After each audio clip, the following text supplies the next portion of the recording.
Maraming fans ang naniniwala na ang magiging ultimate na ability ni Leorio ay puro healing lang. Pero paano kung mas malayo pa rito ang plano ni Togashi? Paano kung balang araw, si Leorio ang maging unang non-user na kayang mag-resurrect ng tao?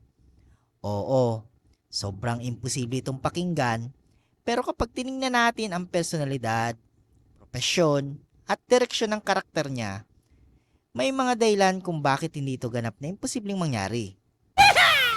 Sa simula pa lang ng Hunter x Hunter, malinaw na ang pangarap ni Leorio ay maging doktor. Hindi siya naging hunter para maghanap ng kayamanan o lumakas.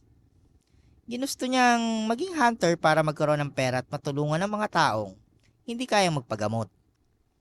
At ibig sabihin, ang buong pagkatao niya ay umiikot sa pagliligtas ng buhay.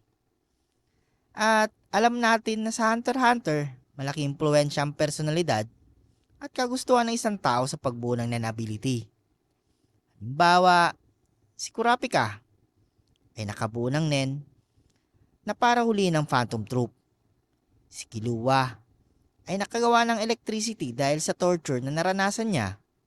Samantalang si Biscuit ay nakalikha ng message ability dahil gusto niyang mapanatiling bata ang kanyang katawan. Kung ganon, hindi ba natural lang na ang nen ni Leorio ay unti-unting mag-evolve bilang medical nen? Sa ngayon, ang alam lang natin ay kaya niyang magpadala ng aura sa loob ng katawan gamit ang kanyang remote punch. Pero maraming fans ang naniniwala na hindi yon ang final form ng kanyang kakayahan. Posibleng simula pa lang yon.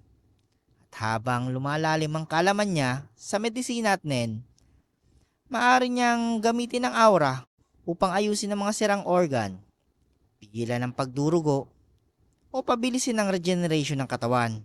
Pero paano kung hindi doon magtatapos? Isipin nyo na lang, kung makakagawa siya ng nanability na kayang ibalik isang taong kakamatay pa lang, hindi ito magiging simpleng magic.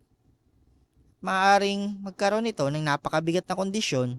Halimbawa, kailangan ng ilang segundo o minuto pa lamang mula nang mamatay ang tao. O kaya naman, kailangan niyang isakripisyo ang napakalaking bahagi ng sarili niyang aura, lifespan, o maging ang sariling buhay. Sa Hunter x Hunter, habang mas malakas ang kondisyon at kapalit, mas nagiging posible at mas makapangyarihan ang ability. Kaya kung may karakter mang handang magsakripisyo para sa iba, isa si Leorio sa pinakamalaking kandidato. Hindi rin ito magiging totoong necromancer na bumubuhay ng matagal ng patay o kumokontrol ng bangkay. Mas may hahambing ito sa emergency medical revival. Isang ability na kayang ibalik ang buhay ng isang taong nasa pagitan pa lamang ng buhay at kamatayan. At kung mangyari ito, si Leorio ang magiging pinakamalagang support hunter sa buong serye. Isipin nyo ang Succession War o ang Dark Continent. Habang ibang hunters ay nakatuon sa pagkikipaglaban, si Leorio naman ang magiging sandigan ng buong grupo. Dahil sa isang mundong puno ng mga halimaw at sakit na hindi kayang gamutin ng ordinaryong medisina, baka ang pinakamalakas na sandata ay hindi ang kapangyarihan, kundi isang doktor. Siyempre, theory pa lamang ito mga idol. Wala pang kumpirmasyon mula kay Togashi na magkakaroon si Leorio ng resurrection type nen.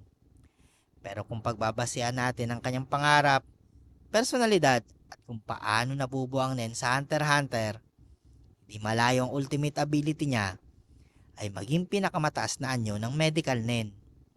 At kung mangyari yon, baka si Leorio ang maging isa sa pinakamahalagang karakter sa uling bahagi ng kwento.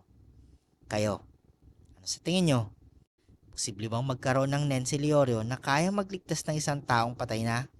O masyado na itong overpowered kahit sa mundo ng Hunter x Hunter?